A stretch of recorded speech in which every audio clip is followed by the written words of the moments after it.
Hello, everybody. Scott Golden here with the AEW Rampage review for the 4th of March 2022. Live from Orlando, Road to Revolution. Entrances for the opener on YouTube, so match could start right away. Sammy Guevara defeats Andrade and Darby Allin. Triple threat match for the TNT Championship's 13-13 shown. Everyone's barred from ringside for the match. No interference. Excalibur claimed fines up to $25,000 could be levied against anyone who interferes in the match. Andrade drops to the floor, lets Guevara and Allin go, but then they follow him out, chase him back in. Action goes nuts. Allin gets code red on Andrade after 2 count, which broken up by Guevara, going for a crucifix on Allin for another 2 count. Allin and Guevara then worked a side headlock for a bit. Guevara then hits a picture-perfect dropkick. Guevara then gets Allin up on the turnbuckles, hits a Gamagiri. Guevara then goes for the suplex, but Andrade slips by holding up Allin for a superplex. And then there's control of the match, and the show goes to picture-in-picture break. Back from here, Andrade hits the Three Amigos on Guevara, and the last suplex sends Guevara into the turnbuckles. Idolo then takes Allin down with an inverted backbreaker. Idolo then goes for the moonsault on Allin, misses that, then hits Guevara with a standing moonsault for a near fall. All three men get to their feet and exchange strikes. Allin and Guevara worked together for a bit and then gets an advantage on Idolo, but then stops cooperating, and Allin sends Guevara to the floor. Then Andrade goes to the top. Allin crotches him and hangs upside down in the ropes. Guevara then comes back out of nowhere with a coast-to-coast dropkick. Guevara then sets a springboard on Andrade to the floor, but doesn't hit him. Allin dives through the middle ropes and hits a high-speed tope for a near fall.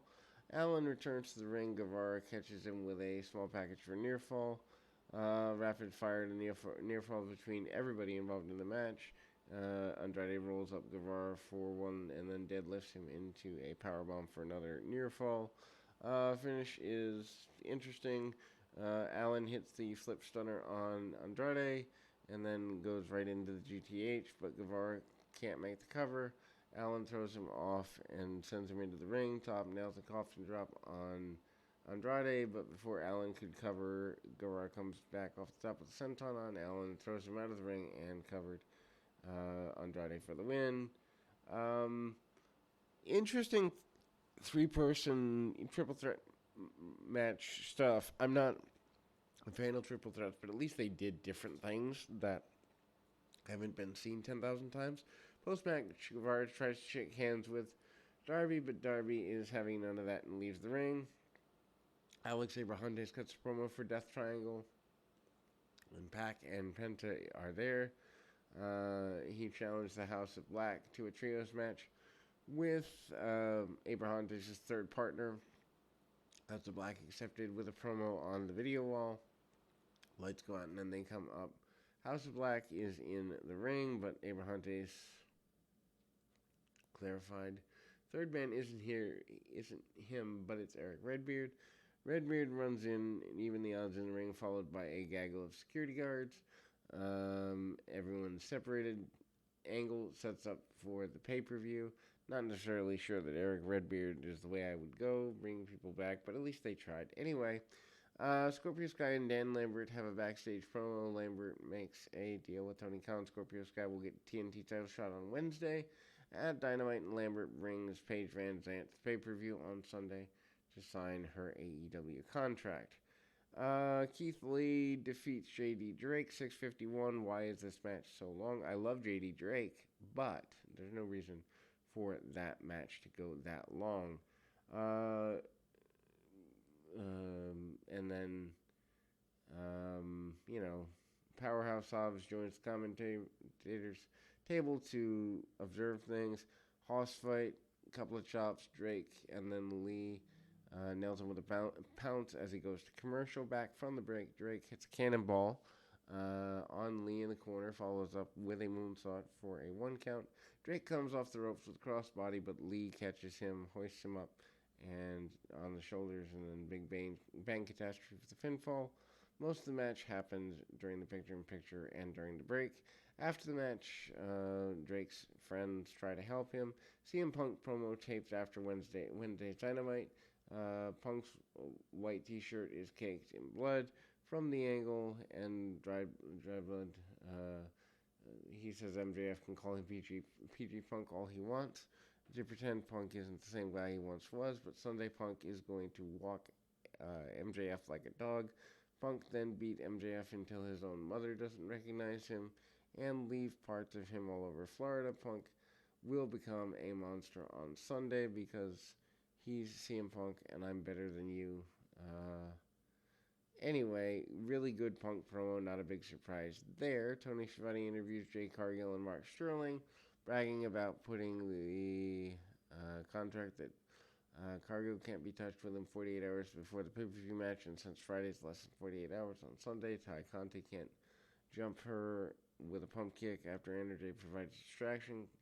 Conti tells Cargill she is less than 48 hours to be champion. Serena Deeb defeats Layla Gray in the Professor's 5-minute match. Gray tries to run out the clock, but Deeb quickly wins with a guillotine choke. Deeb beats on Gray after the match. Tony Schiavone interviews Eddie Kingston. Kingston's here for a promo, but he's going to kill kayfabe.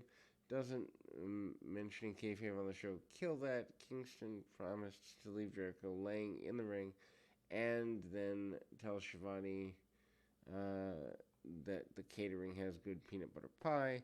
Main event promo, Ethan Page sounded angry that Christian Cage debuted last year at Revolution, but only Cage was promoted as Hall of Fame talent. Cage promised that if Scorpio Sky wins the TNT title on Wednesday, he would be waiting in the wings to make Sky a transitional champion, and now it's time to fight.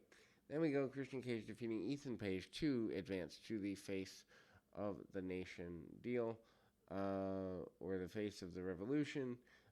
Cage sends Page out to the floor, hits a baseball slide dropkick, and the match takes place during the split screen.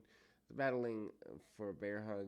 The fight goes to the floor. Christian takes Page down with a spinning DDT back in the ring. Cage gets a near fall with a sunset flip. Cage then counters power slam, attempting to reverse DDT for near fall. Page then comes back with a cutter for near fall. Page then comes to the top, diving headbutt for a near fall of his own. And then